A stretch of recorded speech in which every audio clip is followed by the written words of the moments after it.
క్రీస్తునందు ప్రియ దేవుని బిడ్డలారా, మన ప్రభువును రక్షకుడైన యేసుక్రీస్తు పరిశుద్ధ నామంలో మీ అందరికీ నా హృదయపూర్వకమైన వందనాలు తెలియచేస్తున్నాను.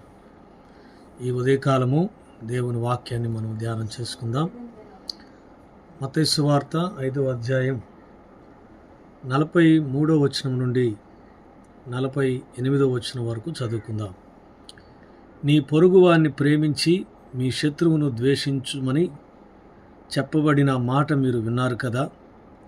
నేను మీతో చెప్పునదేమనగా, మీరు పరలోకమందున్న మీ తండ్రికి కుమారులై ఉండునట్లు మీ శత్రువులను ప్రేమించుడి, మిమ్మును హింసించు వారి కొరకు ప్రార్థన చేయుడి. ఆయన చెడ్డవారి మీదను మంచివారి మీదను తన సూర్యుని ఉదయింపచేసి నీతిమంతుల మీదను అనీతిమంతుల మీదను వర్షము కురిపించుచున్నాడు. మీరు మిమ్మును ప్రేమించు వారినే ప్రేమించిన యెడల మీకేమి ఫలము కలుగును? సుంకరులను అలాగూ చేయుచున్నారు కదా. మీ సహోదరులకు మాత్రము వందనము చేసిన యెడల మీరు ఎక్కువ చేయుచున్నదేమి? అన్యజనులు అలాగూ చేయుచున్నారు కదా. మీ పరలోకపు తండ్రి పరిపూర్ణుడు గనుక మీరును పరిపూర్ణులై ఉండవలెను. క్రీస్తునందు ప్రియ దేవుని బిడ్డలారా, గత కొన్ని రోజుల నుండి మనం యేసు ప్రభు కొండ మీద చేసిన ప్రసంగాన్ని గురించి మనం ధ్యానిస్తున్నాం. ఈరోజు కూడా యేసు ప్రభు కొండ మీద చేసిన ప్రసంగంలో నుండి కొన్ని విషయాలను మనము ధ్యానం చేయబోతున్నాం. చదవబడినటువంటి ఈ వాక్య భాగంలో 2 ప్రాముఖ్యమైనటువంటి విషయాలు మనకు కనబడుతున్నాయి.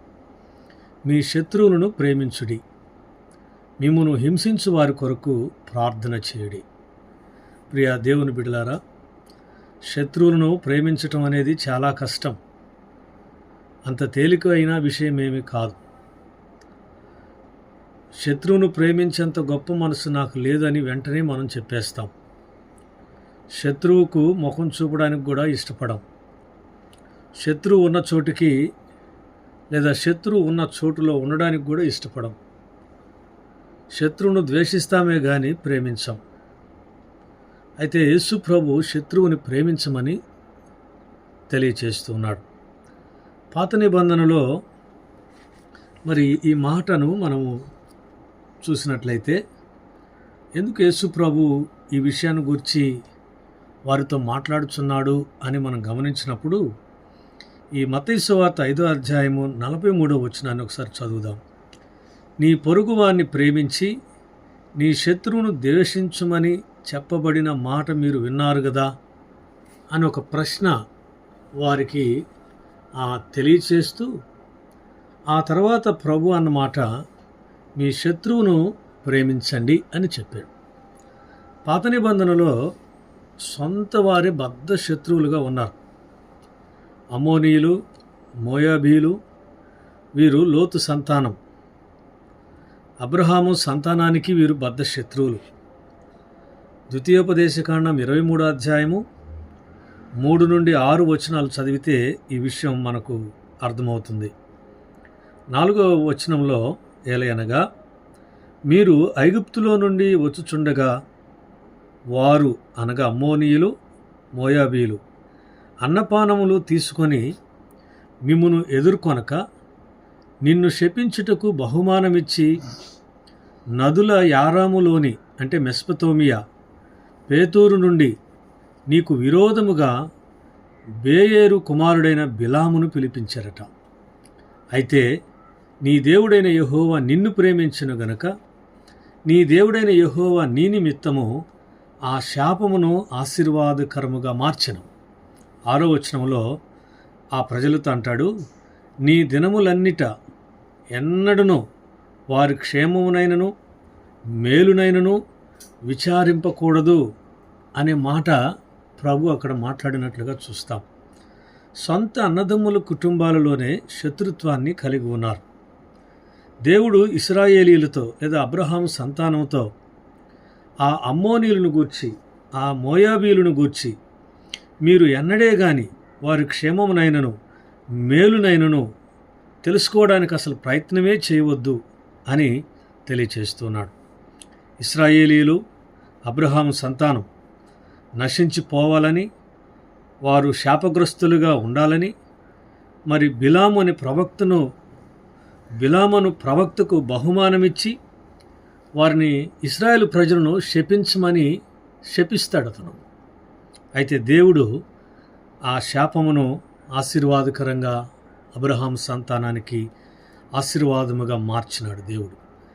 కాబట్టి వారిని ఎన్నటికీ మీ దినములన్నిటిలో వారి శత్రువులుగానే చూడండి అనే అర్థం వచ్చినట్లుగా ఆ వాక్య భాగాన్ని మనం చదివినప్పుడు మనకు అర్థమవుతుంది.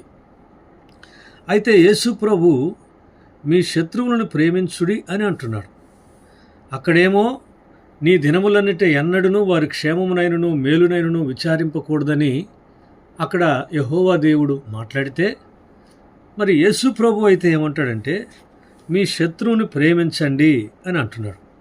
మీరు పరలోకమందున్న మీ తండ్రికి కుమారులై ఉండాలంటే మీ శత్రువును ప్రేమించండి, మిమ్మల్ని హింసించే వారి కొరకు ప్రార్థన చేయండి. అందుకు ప్రభు ఒక ఉదాహరణ కూడా తెలియచేసినాడు. మత్తయి సువార్త 5వ అధ్యాయము 45వ వచనాన్ని చదువుదాం.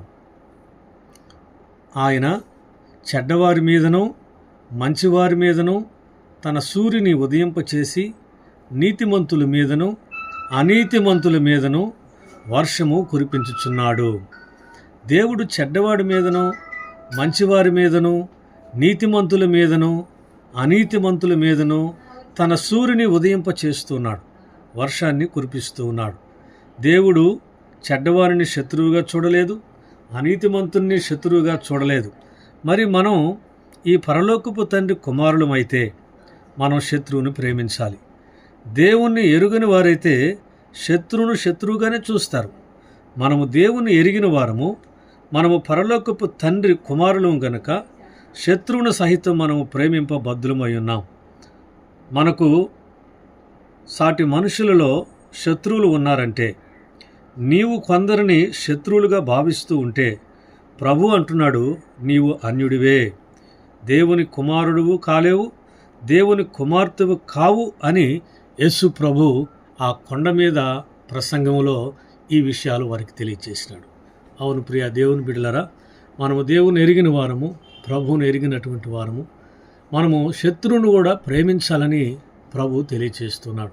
ఒకవేళ నీ జీవితంలో నీవు కొంతమందిని శత్రువులుగా తలంచుతూ ఉంటే ఈ దినము నుండి మరి శత్రువుని ప్రభువా నాకు మిత్రుని చేయనాయనా అని మనం ప్రార్థన చేయాలి. మరి శత్రువును కూడా మనం ప్రేమించగలిగిన ఆ గొప్ప మనసు, క్రీస్తు యేసు మనసు మనము కలిగి జీవించాలి. అట్టి కృప పరిశుద్ధాత్మ దేవుడు మనందరికి అనుగ్రహించునుగాక. ఆమెన్. ప్రార్థన చేసుకుందాం. పరిశుద్ధుడా, ప్రేమ కలిగిన మా తండ్రి, మా దేవా, నీకు వందనాలు. ఈ ఉదయకాలమందు మీ వాక్యము ద్వారా మాతో మాట్లాడుతూ వచ్చినందుకు స్తోత్రాలు. ప్రభా, మీరు మీ శత్రువులను ప్రేమించండి, మిమ్మల్ని హింసించు వారి కొరకు ప్రార్థన చేయమని మీరు సెలవిచ్చినారు. మీరు దేవుని కుమారులైతే మీరు శత్రువును ప్రేమించగలుగుతారు. మీరు మిమ్మల్ని హింసించు వారి కొరకు కూడా ప్రార్థన చేస్తారని ఈ వాక్యంలో సెలవిచ్చినాం. అవును ప్రభా, మా జీవితాల్లో మేము ఈ విషయాన్ని ఎంతగానో మర్చిపోతున్నాం. అనేక మందిని మేము శత్రువులుగా మార్చుకుంటూ ఉన్నాం. ప్రభా, మా మాటల చేత, మా క్రియల చేత కొన్నిసార్లు మాకు మేమే ఇతరులను శత్రువులుగా భావిస్తూ నాయన శత్రుత్వాన్ని పెంచుకుంటూ ఉన్నాం. అలా శత్రుత్వం కలిగి ఉంటే మేము నీ బిడ్డలము కాము అని నీ వాక్యం ద్వారా మాకు హెచ్చరిక చేసినందుకే స్తోత్రాలు. నాయనా, మేము నీ బిడ్డలమైతే మేము శత్రువును సహితం ప్రేమించగలిగే ఆ గొప్ప మనస్సు మాకు దయచేయమని యేసుక్రీస్తు పరిశుద్ధ నామమును బట్టి ఈ మనవి అడిగి వేడుకొనుచున్నాను తండ్రి. ఆమెన్. ఆమెన్.